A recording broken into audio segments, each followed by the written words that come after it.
Hello everyone, स्वागत है आपका आस्था की पाठशाला। मैं आपकी निर्मला टीचर फिर से आपके सामने उपस्थित हूँ। आशा करती हूँ आप सभी लोग अपने अपने घरों में स्वस्थ होंगे, मस्त होंगे और सुरक्षित होंगे। आज हम सब्जेक्ट हिंदी क्लास 7 में बेटी युग के क्वेश्चन एंड आंसर करेंगे। जैसा कि आप सभी को पता है, इस चैप्टर को मैंने एक्सप्लेन कर दिया है। तो आज हम शुरुआत करते हैं। कविता, पहला प्रश्न है, कविता की पंक्तियाँ पूरी करो। बेटी युग में डैश डैश गढ़ेंगे। तो आगे मैं पूरा करके बताती हूँ। बेटी युग में बेटा बेटी सभी पढ़ेंगे, सभी बढ़ेंगे। फौलादी ले नेक इरादे, खुद अपना इतिहास गढ़ेंगे। ख है डैश डैश डैश उत्थान पर्व है। बेटी युग सम्मान पर्व है, पुण्य पर्व है, ज्ञान पर्व है। सब सबका सम्मान करें तो जन जन का उत्थान पर्व है। अगला प्रश्न है, प्रश्न 2, जानकारी लिखो। इसका पहला है वाक्य बेटी पर्व। बेटी पर्व के बारे में आपको अपने शब्दों में जानकारी लिखनी है। यह बेटियों के सम्मान का पर्व है। बेटियों को बेटों के समान महत्व देना चाहिए। परवरिश पर ठीक से ध्यान देना चाहिए। उनके साथ किसी भी प्रकार का भेदभाव नहीं करना चाहिए। बेटियों को शिक्षा भी बेटों के समान दी जाए। उनको आगे बढ़ने के लिए स्वयं को स्थापित करने के समुचित अवसर देना चाहिए। अगला है शिक्षामयी विश्व। शिक्षामयी विश्व का मतलब है विश्व में सभी लोग पढ़े लिखे हों। सारा विश्व जब पढ़ा लिखा होगा तो सभी का विकास में सहयोग होगा। कोई भी विनाश नहीं करना चाहेगा। हर जगह पृथ्वी पर शांति का वातावरण होगा। कोई किसी का हक नहीं छीनना चाहेगा। हर किसी के मन में संतोष की भावना रहेगी। अगला प्रश्न है शब्दार्थ यानी कठिन शब्द। ठीक है बच्चों। सुहानी, सुहानी अर्थात सुंदर। दौर अर्थात काल, समय। फौलादी, फौलादी अर्थात मजबूत। नौक, भला, अच्छा। इरादा, संकल्प। तरुण, युवा। मनन, सोचना। ठानना यानी पक्का करना। अगला है पावन, पावन अर्थात पवित्र। कलम अर्थात लेखनी। सम्मान अर्थात आदर करना। समीक्षा यानी परीक्षण करना।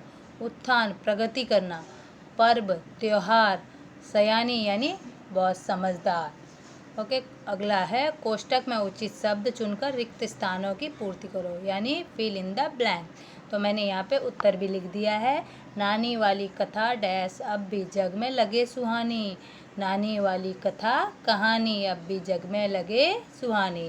देश पढ़ेगा देश बढ़ेगा, दौड़ेगी अब डैश जवानी। तरुण जवानी। तीसरा है सारा जग डैश करना हमने सोचा मन में ठानी। क्या करना है सारा जग? ये शिक्षामय। चौथा है डैश और कलम की शक्ति जग जाहिर जानी पहचानी। पुस्तक और कलम की शक्ति है जग में जाहिर जानी पहचानी। पांचवा है सोने की डैश तब बोले बेटी युग की हवा सयानी। सोने की चिड़िया। क्या आएगा? सोने की चिड़िया। अगला प्रश्न है निम्नलिखित प्रश्नों के उत्तर एक एक वाक्य में लिखो। पहला प्रश्न है कवि किस कहानी को लिखने की बात कर रहा है? कवि किस कहानी को लिखने की बात कर रहा है? कवि बेटी युग की नई कहानी लिखने की बात कर रहा है।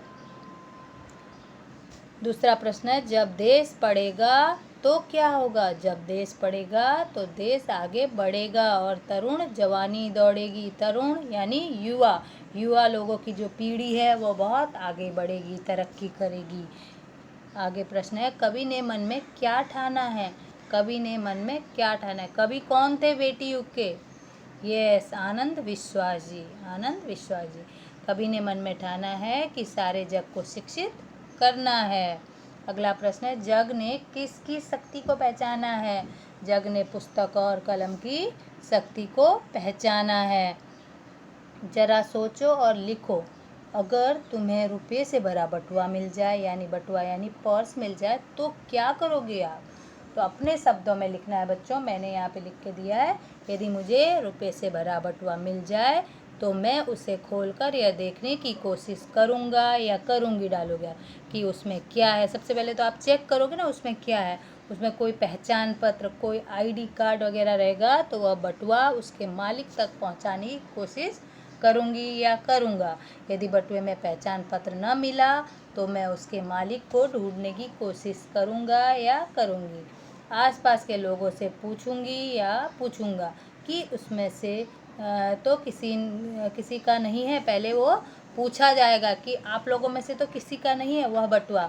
अगर मैं उसके मालिक को ढूंढ पाने में सफल हो गई तो बहुत अच्छी बात है। और उससे सफल होने के बाद भी उसकी जांच की जाएगी, क्या सही में ये उस बटुए का मालिक है या मालकिन है। और उसके बाद क्या किया जाएगा, मैं उसको सौंप दूंगी या सौंप दूंगा। यदि बटुए का मालिक मुझे नहीं मिला तो मैं उस बटुए को नज़दीक के किसी पुलिस स्टेशन में जमा करवा दूंगी या करवा दूंगा। आगे है समानार्थी शब्द लिखो, यानी दुनिया का क्या होगा समानार्थी, जग, उन्नति, उत्थान, पुत्री, बेटी, हिम्मत, शक्ति, स्वर्ण, सोना, किताब, पुस्तक, वायु, हवा। ओके, एक जैसे मिलते जुलते शब्द जो रहते हैं उन्हें क्या बोलते हैं हम, समानार्थी शब्द। अगला प्रश्न है विरुद्धार्थी शब्द यानी अपोजिट। बेटा का बेटी, शिक्षित अशिक्षित, ज्ञान अज्ञान, नए पुराने, पूरी अधूरी, सम्मान अपमान, वृद्ध तरुण, यानी वृद्ध मतलब उसका तरुण की जगह युवा भी लिख सकते हो, पावन अपावन। आगे निम्नलिखित वाक्यों के उचित युग्म शब्द लिखो। अथक परिश्रम से उसने डैश कमाई, क्या कमाई, धन दौलत कमाई।